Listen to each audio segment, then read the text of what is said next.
અમદાવાદ બાળ તસ્કરીના રેકેટનો મોટો ખુલાસો. અમદાવાદ ગ્રામ્ય પોલીસને મળી મોટી સફળતા. મોટા બાળ તસ્કરીના રેકેટનો પર્દાફાશ થઈ શકે. 2 મહિલા 2 પુરુષની ધરપકડ કરાઈ. 4 આરોપીઓની મહારાષ્ટ્રથી ધરપકડ કરવામાં આવી. મોટા માથા રેકેટમાં સામેલ હોવાની શક્યતા છે. બાળકીનું અપહરણ કરી દક્ષિણ ભારતમાં વેચવાના હતા.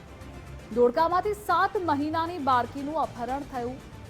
રસ્તા પર સૂતેલી બાળકીનું અપહરણ કરાયું.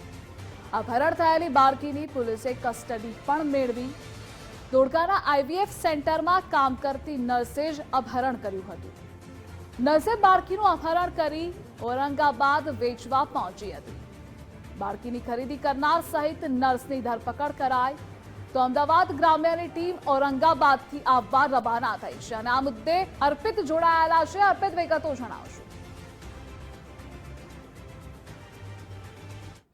એક શ્રમિકની બાળકી છે જેની ઉંમર છે એ ઉંમર ખૂબ નાની છે. એના અપહરણ કરવામાં આવ્યું હતું. એ મામલે સ્થાનિક પોલીસ સાથે સાથે એલસીબી પોલીસ દ્વારા, અમદાવાદ ગ્રામ્ય પોલીસ દ્વારા તપાસ હાથ ધરવામાં આવી હતી અને જ્યારે તપાસ કરી ત્યારે કેટલીક મોટી અને મહત્વની જાણકારી સામે આવી છે, જેમાં આ બાળકી એક બાળકી નહીં પરંતુ ભૂતકાળમાં અનેક એવી બાળકીઓનું અપહરણ કર્યું હોવાની હકીકત સામે આવી છે. જે આરોપીની ધરપકડ કરવામાં આવી છે, એટલે કે જે ઔરંગાબાદમાં એજન્ટ હતો એની સાથે અન્ય કુલ 3 લોકો છે.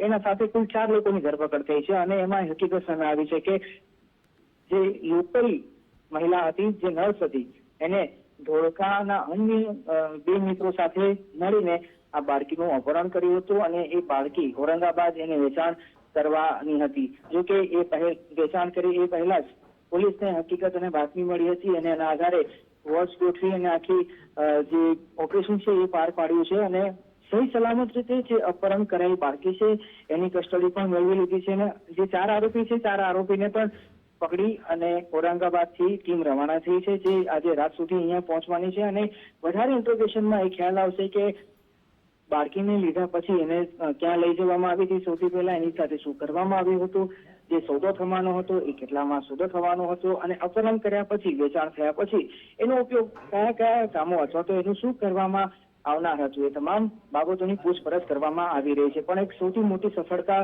અમદાવાદ ગ્રામ્ય પોલીસને મળી છે. તેના આધારે આવનારા દિવસોમાં કેટલાક મોટા અને મહત્વના ખુલાસા થાય તો પણ નવાઈ નહીં, કેમ કે પોલીસને એ પણ શંકા છે કે માત્ર મહારાષ્ટ્ર નહીં પરંતુ સાઉથમાં પણ કેટલીક અપહરણ થયેલ બાળકીઓ પહોંચી છે.